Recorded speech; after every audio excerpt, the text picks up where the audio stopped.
හරි ඉතින් අද කතා කරන්න යන්නේ ස්කයි සිස්ටම් එක ගැන. එතකොට ස්කයි සිස්ටම් එකේ මම ටූල් ටික හදාගන්නේ කොහොමද? අපි කොහොමද එන්ට්‍රි එකක් මාක් කරගන්නේ?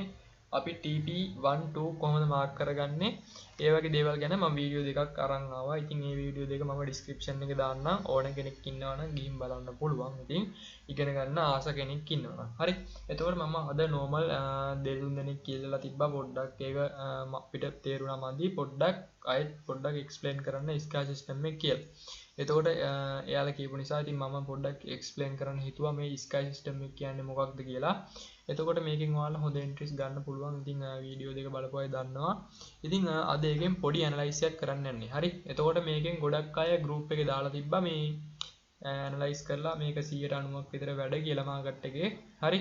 එතකොට ඔයාලටත් මේක ප්‍රැක්ටිස් කරලා බෑක් ටෙස්ට් කරලා ඒ වගේ දේවල් වලට මේක පාවිච්චි කරන්න පුළුවන්. හරි. හරි. ඉතින් ඔයාලා පළවෙනියට කරගන්න ඕන සපෝට් ලෙවල් එක ඇඳ ගන්න ඕන. හරි. ඒතර සාමාන්‍යයෙන් මෙන්න මේ ටූල් එකෙන් අපි දැන් මම මෙන්න මේ ඒරියා එකේ තමයි ඔයාලට මාක් කරන්න යන්නේ. හරි. දැන් මෙතන ලෝ එකක් ආවා. හරි. මාකට් එක මෙතනින් ආවා. ඊට පස්සේ මෙතන ඉඳන් අප් වෙන්න අරන් තියෙනවා. ඉතින් මම මේ හරියේ මාකට් එක අප් ට්‍රෙන්ඩ් එකට මාක් කරලා පෙන්නන්නම්. හරි.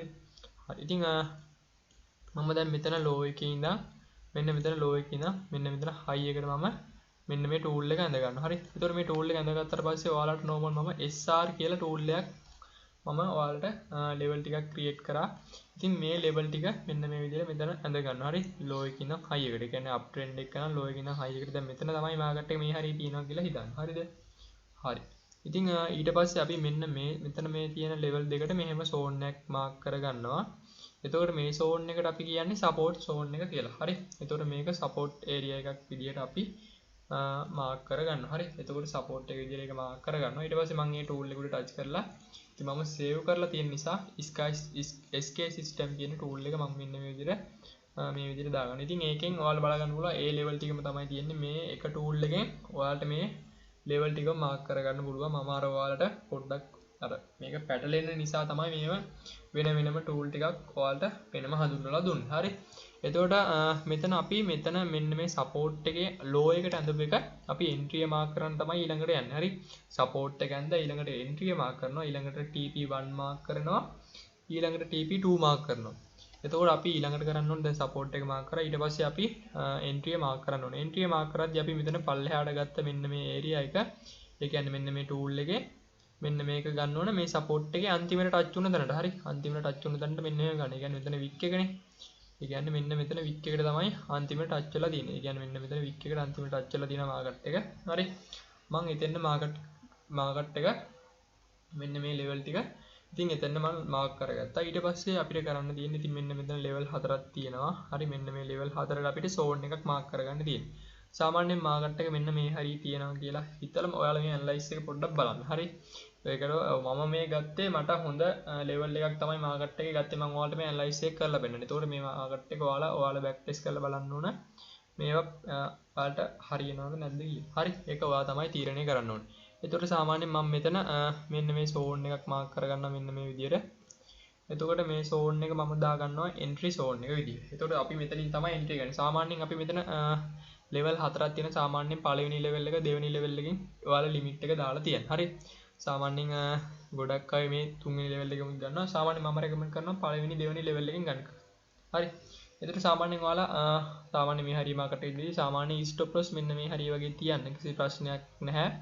يعني මේක back test කරලා බලපු කෙනෙක්ට මම කියන්නේ. හරි. එකපාරට මේක ගිහිල්ලා ඔයාලා real money use කරන්න යන්න එපා. හරි.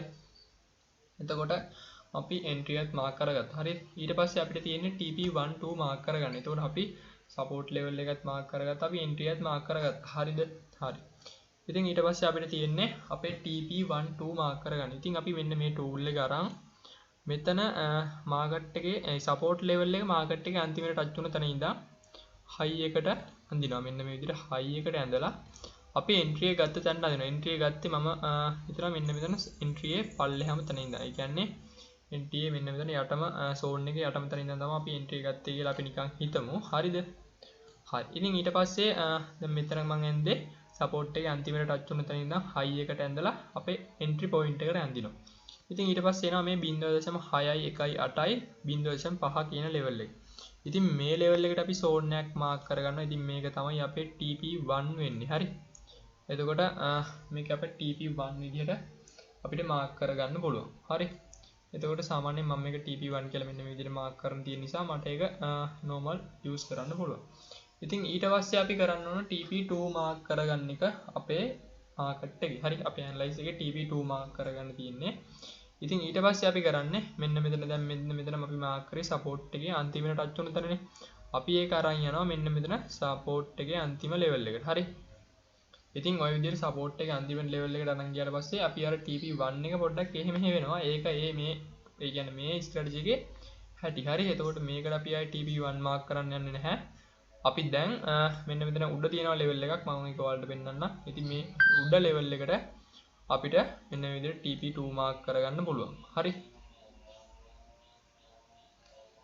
හරි. ඉතින් ඔයාලට බලා ගන්න පුළුවන්. එතන මම TP2 මාක් කරගන්නවා. ඉතින් ඔයාලට ඒ විදිහට සපෝට් එකේ යටම ලෙවල් එකේ ඉඳන් හයි එකට ඇඳලා අපේ එන්ට්‍රි පොයින්ට් එකට ඒ ලෙවල් එක ගෙනාවට පස්සේ ඒ ටූල් එකෙන් අපිට TP2 මෙන්න විදිහට ලස්සනට මාක් කරගන්න පුළුවන්. ඉතින් ඒකත් මම මෙන්න මේ විදිහට මාක් කරගන්නවා.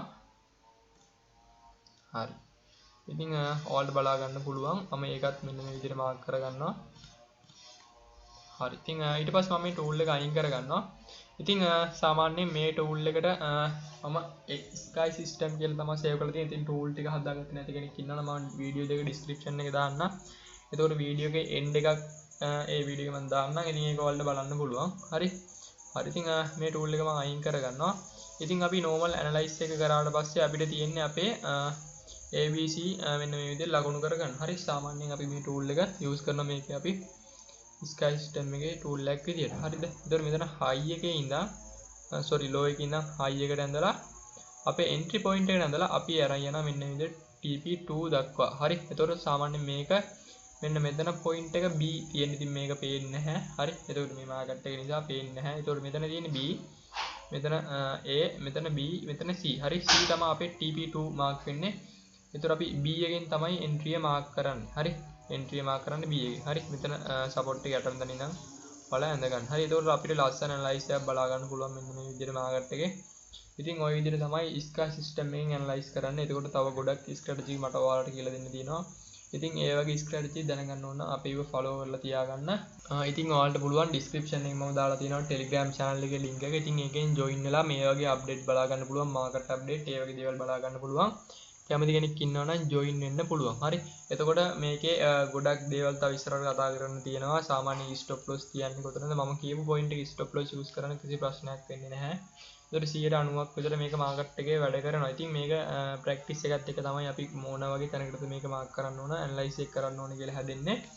ඉතින් එහෙනම් අපි next video එකකින් හම්බෙමු. මේ වගේ දේවල් follow කරන්න අනිවාර්යෙන් ඔයාගේ trading life එකේ හොඳ wallet එකක් හදාගන්න පුළුවන් ඔයාලට.